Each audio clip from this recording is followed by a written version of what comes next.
What's up everyone? Welcome to the video. Today we're going to take a look at how to replace the engine air filter in a 2015 Honda Odyssey. And this Odyssey has the 3.5 liter V6 motor. I'll put a link in the description box of this video to where you can find these replacement engine air filters if you're in need. So as you can see, we have our hood popped and we're taking a look at the engine compartment. Looking at the driver's side, we see this item right here. This is the air box. This is what houses the engine air filter. There's 3 clips that we need to undo. And these clips will just push off of here like that.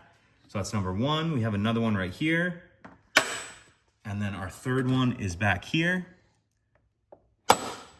After we get those 3 clips popped, what I'm gonna do is this whole top piece right here of the air box will slide just a little bit this way and then pick up.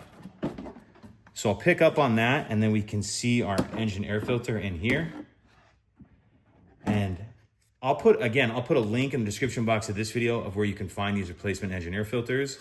But your engine air filter will sit in there like this. You can see this deeper parts on the bottom and you have this rubber gasket piece on the top. And then because of the shape of it, it can only go in there one way.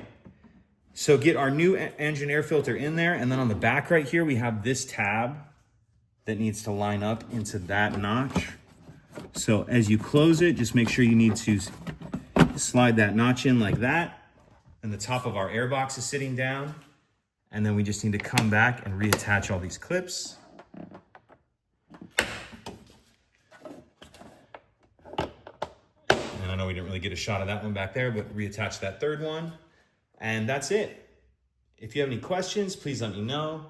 If you could take a second to like and subscribe, it helps us out, and I'd appreciate it. Thank you.